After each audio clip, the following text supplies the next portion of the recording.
মালাকুল মউত যখন প্রথম আসবে, রব্বে কাবার কসম, আয়েশা প্রথম চিৎকার দিবে, আইনাল ইশতিগাল, বল তোর ব্যস্ততা কোথায়, আমরা চলে আসছি। হায় হায়, যেরকম পলাতক আসামিকে পুলিশ পাইলে প্রথমেই দু চারটা লাগায় চিৎকার দেয়, কই যাবি, আমরা ধরে ফেলছি। মালাকুল মউত প্রথম আয়েশা চিৎকার দিবে, আইনাল ইশতিগাল, বল তোর ব্যস্ততা কোথায়, আমরা চলে আসছি।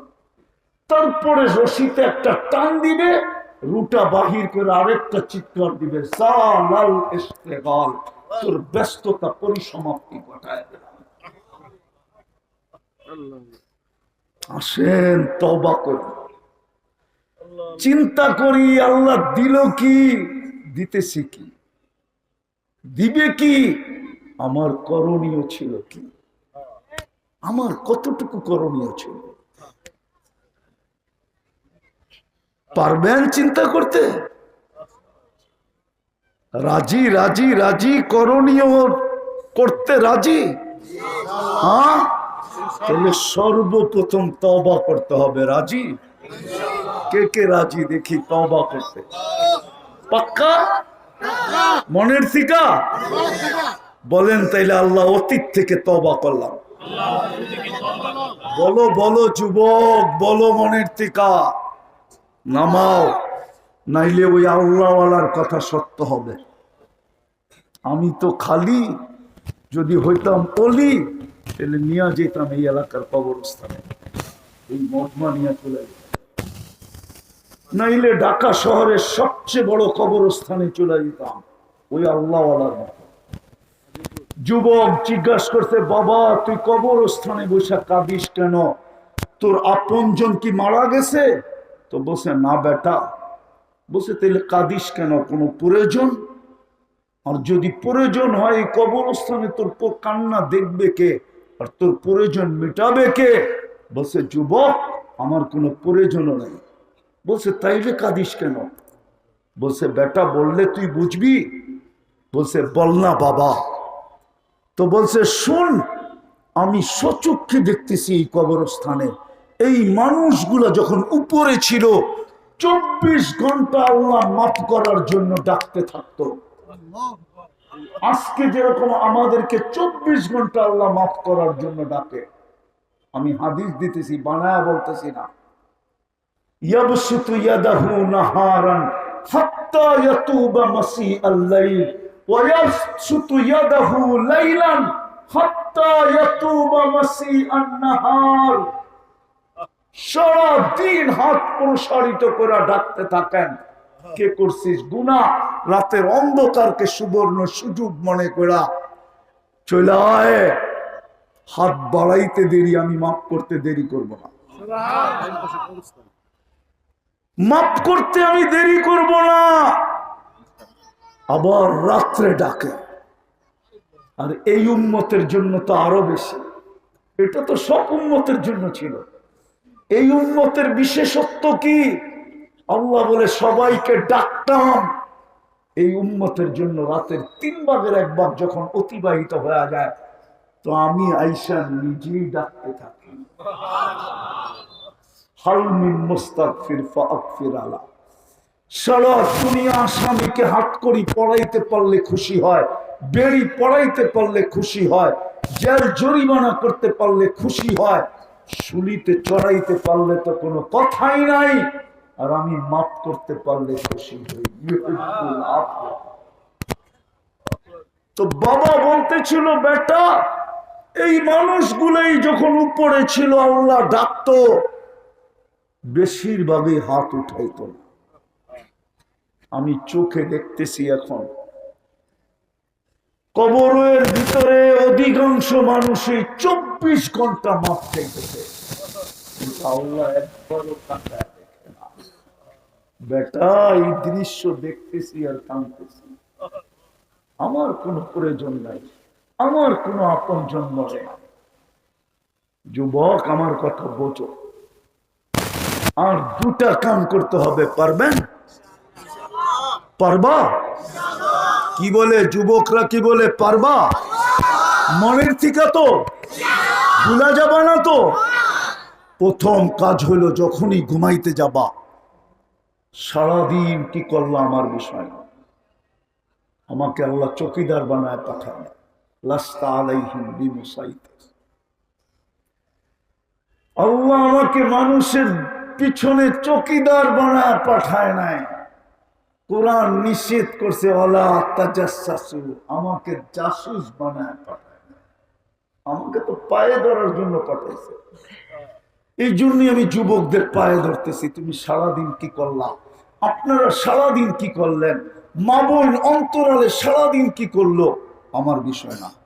আমার বিষয় হলো ঘুমের সময় মাপ চায় ঘুমাইল কিনা, শুধু হাত দুটা উঠায় মাপ চাইল কিনা। উজুর দরকার নাই, জায়নামাজের দরকার নাই, বৈশা চাওয়ার দরকার নাই, বালিশে মাথাটা রেখা হাত দুটা উঠায় বলেন আল্লাহ তওবা করে ঘুমাইলাম, আল্লাহ মাপ চায় ঘুমাইলাম। এতটুকু বলতে পারবেন না? পারবেন? পারবেন? পারবা?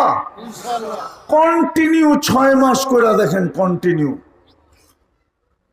রব্বে কারীমের উপরে আমার বিশ্বাস, আপনি আমাকে খুঁজবেন, 6 মাসের আগেই খুঁজবেন যে হুজুর শিখাইলেন কি, অভ্যাস করলাম কি, আল্লাহ স্বপ্নে দেখাইতেছে। আমার বিশ্বাস আপনি 6 মাসই দেখবেন, এত দূর যাবেন। পারবেন করতে অভ্যাস? যখনই ঘুমাইতে যাব তখনই কি করব? হাত উঠায়া ঘুমাবো, মাপ চায়া ঘুমাবো। আমি হুজুরদের শব্দ বললাম না, বাংলায় মাপ চান, আল্লাহ আমি মাপ চায়া ঘুমাইলাম, আল্লাহ আমি তওবা করে ঘুমাইলাম, এই শব্দটা বলে ঘুমান। ইস্তিগফার করতে হবে না, এটাই ইস্তিগফার। আর সর্বশেষ আজকের থেকে নামাজ কোনোদিন ছাড়বো না। ওয়াদা? পাক্কা? পাক্কা? নামাজ এর চেয়ে বড় অপরাধ কিচ্ছু নাই।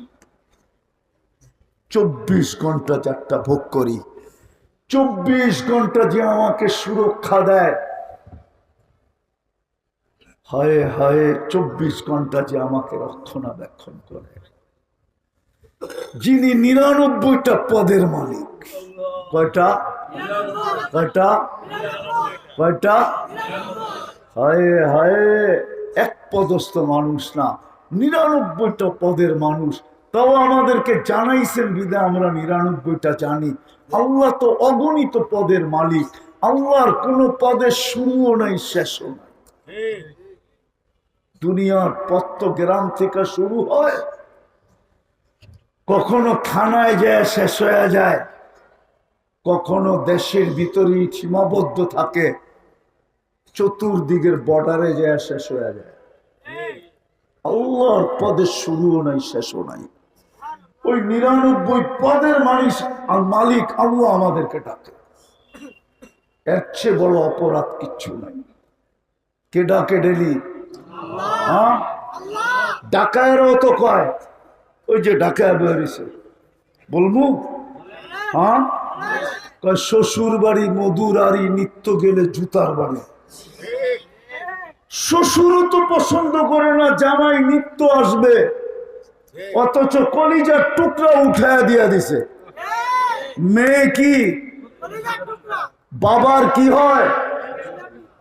কলিজার আসেনি মেয়ে, কলিজার টুকরা বাবা জানে মেয়ে কি হয়, উঠায় দিয়া দিছে। তারপরও ডেলি আইলে বিরক্ত হয়, আবার প্রবাদ ব্যক্তি বানায় ফেলছে, শ্বশুর বাড়ি ডেলি গেলে। অথচ আল্লাহ ডেলি 5 বার নিজের বাড়ি আমাদেরকে ডাকতেছে। কয়বার? কয়বার? কয়বার? হায় হায়, 5 বার ডাকার পরেও বলতেছে তুই যতবার আমার ঘরে আসবি, 5 বার না, যদি ডেলি 500 বারও আসিস, ওয়াজাবা আলাল মাজুর আইয়ুকরিমা সায়ের, তাহলে আমি 500 বারই তোর গলায় সম্মানের মালা পরাবো। وجب على المزور أن يكرم الزائر المساجد بيتي من زار بيتي وجب على المزور أن يكرم الزائر আমার উপরে জরুরি আমি তোর গলায় সম্মানের মালা পরাই। আমাদেরকে বলে দিছে যাদেরকে বেশি বেশি মসজিদে আসতে দেখো ওদেরকে ইমানদারের সার্টিফিকেট তোমরা দিয়া দাও। আল্লাহ আমরা দিলে কি হবে? তা আল্লাহ বলতেছেন হাদিসে কুদসি, তারাকতু ইলমি কবিলতু শাহাদাতা আবদি সাআতরুকু ইলমি ওয়া আকবিলু শাহাদাতা আবদি। আমি আমার জানাটা বাদ দিয়া দিব, তোমাদের সাক্ষী আমি গ্রহণ করে নিব। আমার জানাটা বাদ। কিন্তু 5 বেলা 90 মুসলমান নামাজ পড়ে না, 90 যুবক আসে না। এই জন্যই মনে হয় পিরানে পিল লেখছেন, নাইলে লেখতেন না। শুকর নাকি সকালবেলা উঠা বলে আল্লাহ আমি এখনই সামনের দিকে তাকাবো, ঘুমের থেকে উঠা বলে আমি এখনই তাকাবো, কিন্তু আমার প্রথম দৃষ্টিটা যেন কোনো বেনামাজির উপরে না পড়ে। কাইলা ইয়াকা আউয়ালা নাযরিন আলা মান লা ইউসাল্লি। কোন বেনামাজির উপরে যেন আমার দৃষ্টিটা না পড়ে। তুমি ডাকলা, সম্মানের মালা দিলা, দিতে চাইলা, কত কিছুই না দিতে চাইলা, তারপরও আসলো না। আজকের থেকে ছাড়বেন না ধরবেন? পাক্কা? কয়জন পাক্কা? আল্লাহ আমল করার তৌফিক দান করো। কেউ উঠাউঠি করবো না।